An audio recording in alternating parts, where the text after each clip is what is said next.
Hi all, welcome to Blasters arena. എതിരില്ലാത്ത 2 ഗോളുകൾക്കാണ് Blasters ഇന്ന് ജംഷഡ്പൂർ FC പരാജയപ്പെടുത്തിയത്. ഈ വിജയത്തിൽ തൻ്റെതായ പങ്കു വഹിക്കാൻ ബ്ലാസ്റ്റേഴ്സിന്റെ ഇടത് വിങ്ങറായ കെവിൻ യോക്കിന് കഴിഞ്ഞിട്ടുണ്ട്. നമുക്കറിയാം, കരീം ബെനാരിഫിന്റെ അസിസ്റ്റിൽ നിന്നാണ് നിഹാലിന്റെ ഗോൾ വരുന്നത്. അതിനു മുന്നേ ബെനാരിഫിന് പാസ് നൽകിയത് കെവിൻ യോക്ക് ആയിരുന്നു. അത് ഒരു കിടിലൻ പാസ് ആയിരുന്നു.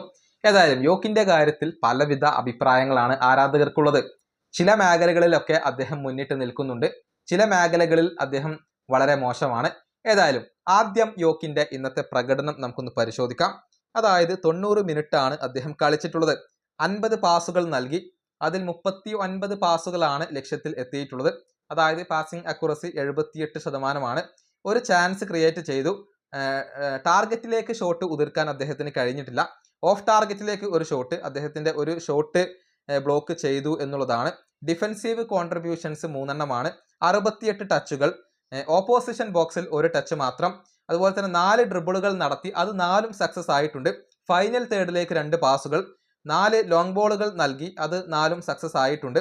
ഒരു തവണ ഡിസ്പോസസ്ഡ് ആയി. അതുപോലെ തന്നെ ഒരു ടാക്കിൾ, ഒരു ക്ലിയറൻസ്, ഒരു ഇന്റർസെപ്ഷൻ, 5 റിക്കവറി. അതുപോലെ തന്നെ 9 ഗ്രൗണ്ട് ഡുവലുകളിൽ 8 ഗ്രൗണ്ട് ഡുവലുകൾ വിജയിച്ചു. ഒരു ഏരിയൽ ഡുവൽ വിജയിക്കാൻ അദ്ദേഹത്തിന് കഴിഞ്ഞു. 3 തവണ അദ്ദേഹം ഫൗൾ ചെയ്യപ്പെടുകയും ചെയ്തു. ഇങ്ങനെയാണ് കെവിൻ യോക്കിന്റെ ഇന്നത്തെ പ്രകടനമായിക്കൊണ്ട് വരുന്നത്. 7.9 ആണ് അദ്ദേഹത്തിന് നൽകിയിട്ടുള്ള ഒരു റേറ്റിംഗ്. അതായത് ഇതിൽ നിന്നും കുറച്ച് കാര്യങ്ങൾ വളരെ വ്യക്തമാണ്. വളരെ കമ്മിറ്റ്മെന്റോട് കൂടി കളിക്കുന്ന താരമാണ് കെവിൻ യോക്ക്. 90 മിനിറ്റും അദ്ദേഹം അധ്വാനിച്ച് കളിക്കുന്നുണ്ട്.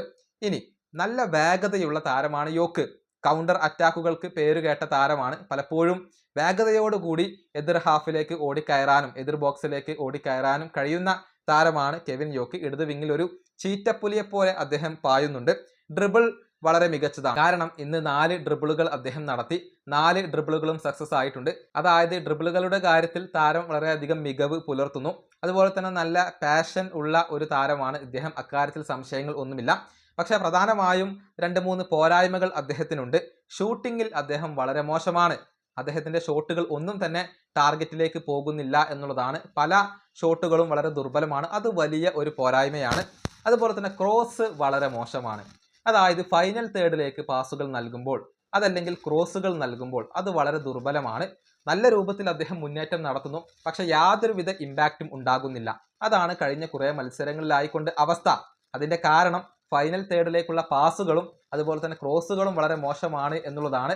നല്ല രൂപത്തിൽ ഡ്രിബിൾ ചെയ്യാനും വേഗതയോടുകൂടി അറ്റാക്ക് ചെയ്യാനും കൗണ്ടർ അറ്റാക്കുകൾ നടത്താനും കെവിൻ യോക്കിനെ കൊണ്ട് സാധിക്കുന്നുണ്ട്. പക്ഷേ ഇമ്പാക്റ്റ് ഉണ്ടാകുന്നില്ല എന്നുള്ളത് വേദനാജനകമായ ഒരു കാര്യമാണ്. ഈ ഷൂട്ടിങ്ങിന്റെ കാര്യത്തിലും അതുപോലെ തന്നെ ക്രോസിന്റെ കാര്യത്തിലും പാസിന്റെ കാര്യത്തിലുമൊക്കെ അദ്ദേഹം ഇപ്പോൾ പുരോഗതി കൈവരിച്ചാൽ ഇദ്ദേഹം മികച്ച താരം ആകും എന്ന കാര്യത്തിൽ സംശയങ്ങൾ ഒന്നുമില്ല. അത്തരത്തിലുള്ള അഭിപ്രായങ്ങൾ തന്നെയാണ് സാമൂഹിക മാധ്യമങ്ങളിൽ ഇപ്പോൾ കേരള ബ്ലാസ്റ്റേഴ്സിന്റെ ആരാധകർ ഉയർത്തി കാണിക്കുന്നത്. ഈ വീഡിയോ അവസാനിപ്പിക്കുന്നു. അടുത്ത വീഡിയോയിൽ കാണാം.